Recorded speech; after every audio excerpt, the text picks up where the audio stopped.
Mr. Speaker and leaders. Mine is just one of 3 observations. But Mr. Speaker, they will come in a question form before I make my proposition. Mr. Electoral Commissioner, are you aware that declaration of results is governed by law? Yes, Deputy Commissioner. Yes, please. And are you aware that the law that allows you to declare results defines where results should be declared? Yes, Deputy Commissioner. Is a police station one of those entities lawfully allied where you should declare results? Deputy Commissioner. No, the question is a police station where results should be declared by the Electoral Commission in accordance with law and the constitutional instrument guiding your conduct of elections, whether presidential or parliamentary. At times, circumstances allow that. No, Mr. Speaker, you see, Mr. Speaker, that's why ordinarily I waited to listen. This House, Parliament, is the guardian of human rights and freedoms. And Parliament is the guardian of fundamental freedoms.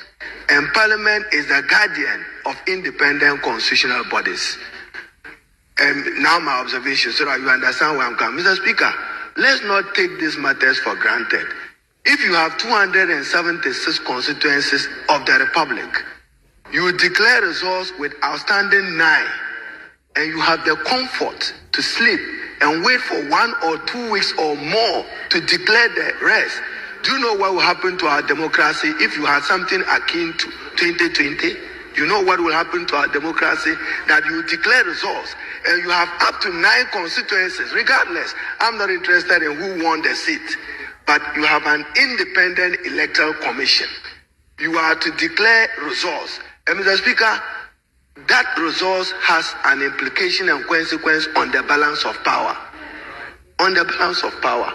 And the states, whether executive or parliamentary, assuming what would have happened to the country if we were not well behaved, that a certain portion of the population, one is aware that they have no elected representative in parliament, unacceptable.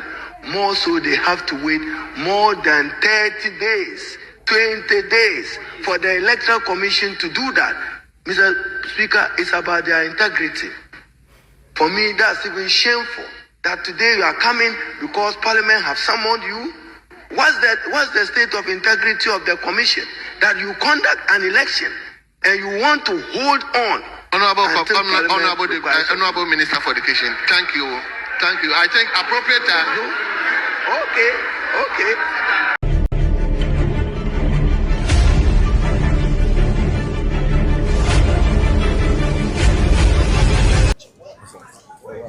Dr. Bawumia pulled votes, same as the percentage His Excellency John Ejekunkufor pulled in 1996 was 39%. In 2024, Dr. Mahmoud Bawumia pulled 41.7%. Obviously, 41.7% is higher than 39%. But because you go into elections to win power as a political party and you feed your decisions into the voter behavior of Ghanaians, NPP gave a second chance to President John Ejekunkufor. He went and he won. So that is exactly the voter pattern we need to play to, and that is what guides anyone that is supporting Dr. Mahmoud Bawumia. A number of other members of parliament who some are out of jurisdiction, some are also indisposed, some also have some prior commitment for which they didn't join us. But the number overall would have been much more than the over 60 that you saw today. As they were entering, you saw them and you captured them. This goes to indicate the overwhelming majority support in the base who have expressed confidence in renewing the mandate of Dr. Mahmoud Bawumia to lead the party into the 2028 election. And I think that this decision is very sound. It is sound and it's consistent with the voter behavior of the Ghanaian. Looking up from our fourth Republican democracy, all the presidents that have held, who have become presidents, have had to go through elections 2 times, 3 times, even in the case of President Mahama 4 times. And so you had President J. Kufuor going in 96. It didn't work out. The party renewed the mandate for him because it fed into the voter behavior of Ghana.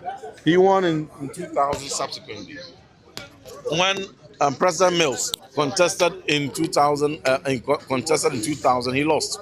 He contested again in 2004, he lost. He only won on the 3rd attempt in 2008. And same for President Akufo-Addo. When he attempted the first time in 2008, he lost. He tried again, it didn't work out. It was the 3rd attempt that worked out for him. Even President Mahama, the first time, was an outlier because there was that, overwhelming sympathy. The whole country was more.